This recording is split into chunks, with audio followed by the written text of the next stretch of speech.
I feel like most of my good matches in this game could be best described as luck is better than skill. But in this match in particular, the only reason I was able to survive is because of the complete ineptitude of the enemy team and also some very, very lucky timing on my part. So I'm in the Warspite, I've ended up on North, and since I'm not in a division, I'm pretty much going to be playing it for myself. Right off the bat, I make the decision to head eastwards. I don't want to head into the open water over by point A. It's just too obvious. A lot of the time, most of the enemy battleships will rush there and it turns into a clusterfuck, and if you're the first thing that they see there, you're going to die. So I don't want to do that.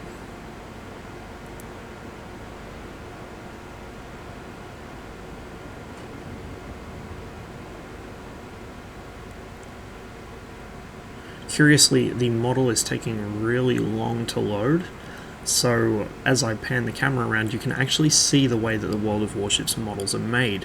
There's the actual base ship model, and then there's all the little lifeboats and,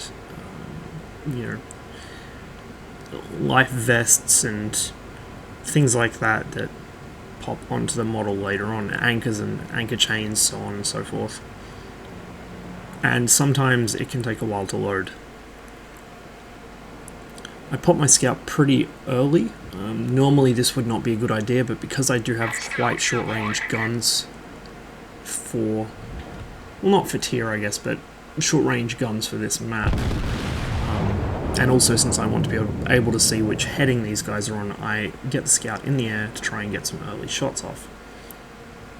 My first broadside heads to that New Mexico, just to see where I'm aiming.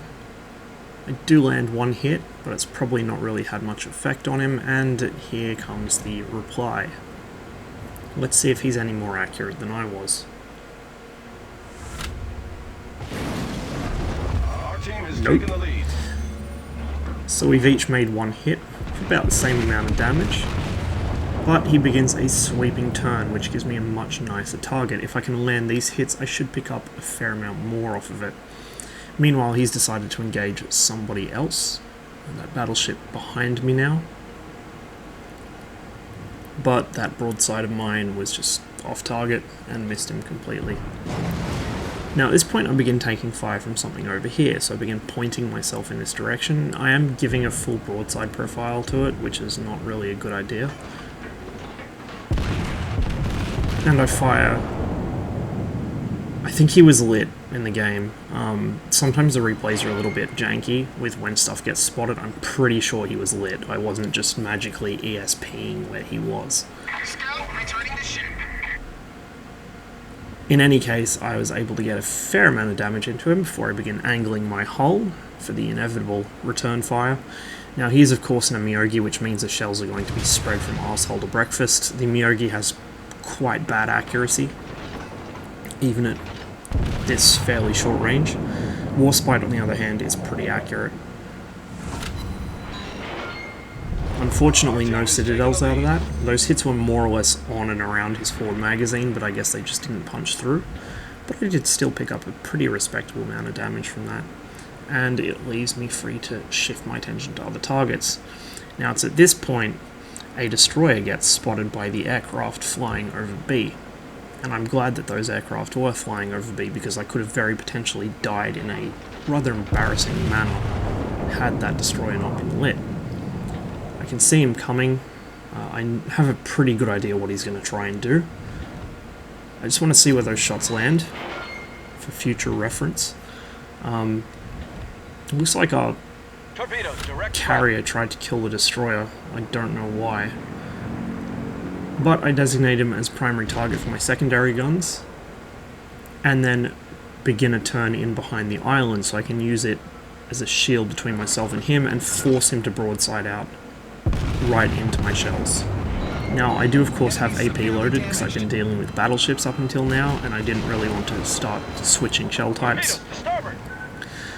But with that many hits, you can still put out a pretty decent amount of damage on a destroyer. Enemy destroyer blown up. Enough that my secondaries are able to finish him off. Meanwhile, his torpedoes miss completely, And in fact, the friendly torpedoes from that Minakaze are more dangerous to me than his were. Now, if that destroyer captain had been any kind of good, that would have been a very bad situation for me to be in. It's the kind of situation a battleship should really never be in, and I was stupid for putting myself in it. But I got away with it, only because he was worse. Take a passing shot at the Cleveland there. It doesn't look very good though. Sure enough, one bounced hit is all I get. Clevelands are really annoying. They can basically keep you perpetually on fire at the moment, and that's even without the various captain skills that add critical chance. And so I like to kill them as quickly as possible. This is true of any cruiser of my own tier or higher, but especially true of the American cruisers, and the Cleveland is just a nightmare to deal with. So he sets me on fire, and that's when I spot this Mitsuki. Now he's already fired one spread of torps, 2 spreads of torps. Right, so he's on reload. I don't have to worry about his torpedoes for about another 30 seconds at least. I'm not sure how long the Mitsuki's reload is, but I guess it's about probably 40-50 seconds at least, probably more. So with that in mind, I can shift my attention back over here. I see a chance at the Omaha. I'm not going to pass up such a juicy target.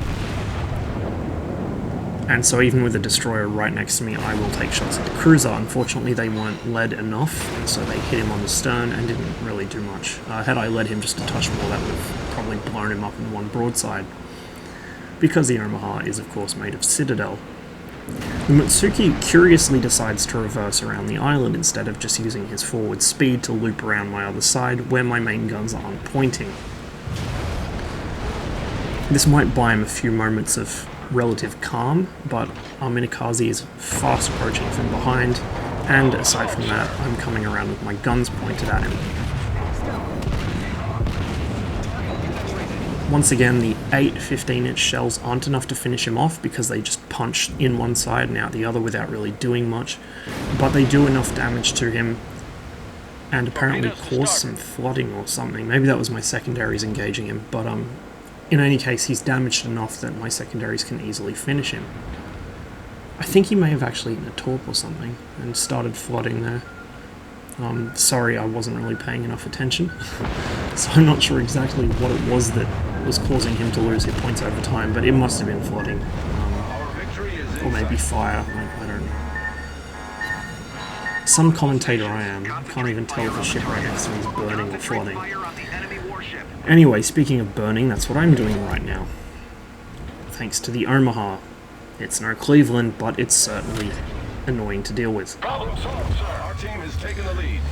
I pass up the shot on him because he's in the middle of a turn and see a much better chance at the New Mexico. So I take it.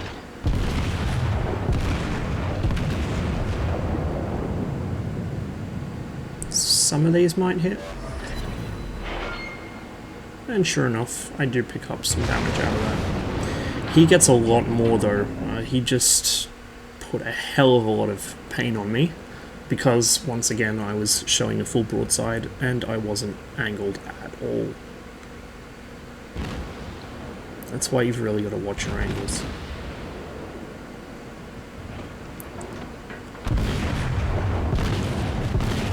I begin turning my stern to him to at least provide some kind of angle, while I pick up some damage there from that broadside. There we go, there's some bounces.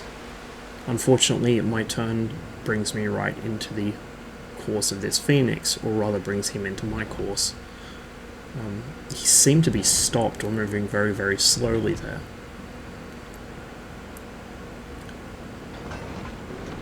The New Mexico begins a turn.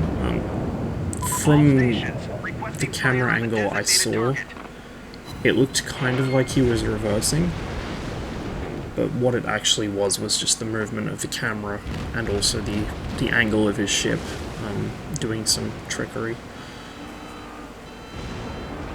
Sometimes because your ship is shifting around a lot, and because the camera is tracking a particular target, it can make it kind of disorientating, and you can't always tell exactly what a ship is doing.